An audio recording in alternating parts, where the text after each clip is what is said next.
Dia berzina, zina sudah tidak lagi mendapatkan kenikmatan dari zinanya, tetapi dia berzina untuk menutupi kekosongan hatinya. Khamar yang dia minum, narkoba yang dia konsumsi sudah tidak lagi memberikan kenikmatan seperti awal dia minum khamar, seperti awal dia mengkonsumsi narkoba, tetapi dia menikmati itu semuanya hanya untuk mengisi ke hatinya yang kosong. Apa yang disebutkan oleh Syekh Abdul Razak hafizahullah ta'ala, ini sesuatu mungkin di antara kita merasakan, karena setiap manusia pasti berbuat dosa, setiap manusia pasti berbuat maksiat. Bagaimana ketenangan hati kita setelah kita membaca Al-Quran? Bagaimana ketenangan jiwa kita setelah kita hadir di kajian? Bagaimana sejuknya hidup kita, berkahnya hidup kita ketika malam kita isi dengan qiyamul lail? Tetapi sebaliknya, hari-hari yang kita lewati, waktu-waktu yang kita lewati, dari menit ke menit, dari jam ke jam, dari hari ke hari, dengan beraneka ragam dosa dan maksiat, maka kita akan mendapatkan diri kita dalam keadaan galau. Kita mendapatkan diri kita dalam keadaan sempit. Kita mendapatkan diri kita seakan-akan beban itu tidak pernah lepas dari kita. Nah, kalau seandainya di dunia saja hidup kita sudah seperti ini, di dunia saja kita sudah sengsara para hadirin dan hadirat rahimani wa rahimakumullah, bagaimana lagi kelak di yaumul qiyamah dengan banyaknya dosa yang kita pikul di atas punggung kita.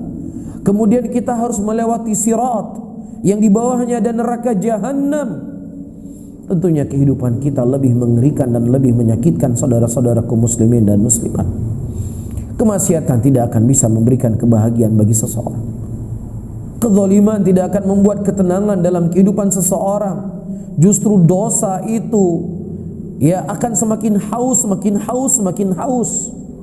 Di antara dampak yang disebutkan oleh Al-Imam Ibnul Qayyim rahimahullah dari dosa dan maksiat yang dilakukan oleh seseorang, yang mana dia akan sampai kepada tingkat yang dosa dan maksiat tersebut tidak lagi memberikan kenikmatan untuk dirinya, akan tetapi dosa dan maksiat yang dilakukan adalah untuk menghibur dari hatinya kosong.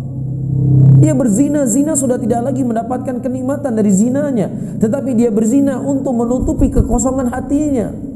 Khamar yang dia minum, narkoba yang dia konsumsi sudah tidak lagi memberikan kenikmatan seperti awal dia minum khamar, seperti awal dia mengkonsumsi narkoba, tetapi dia menikmati itu semuanya hanya untuk mengisi ke hatinya yang kosong.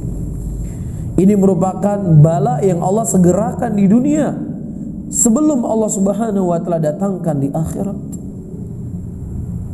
Ya, tidak ada kemaksiatan itu akan memberikan kesejukan dalam hati seorang hamba.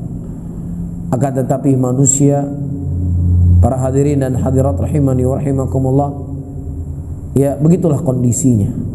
Dia tahu bahwasanya dosa ini akan memberikan mudarat untuk dunia dan akhiratnya, tetapi terkadang kesitulah manusia bersemangat untuk melakukannya. Iya dan billah. Dan ini bisa kena siapa saja, di mana saja dan kapan saja. Oleh karena itu, untuk membentengi diri kita, di antara hal yang bisa kita lakukan adalah apa yang kita lakukan di siang hari ini. Mendengar nasihat-nasihat dari para ulama kita, dari buku-buku mereka, yang di dalamnya tentunya dinukilkan ayat-ayat Al-Quran dan hadis-hadis Rasulullah SAW, yang mudah-mudahan akan semakin melembutkan hati dan jiwa kita.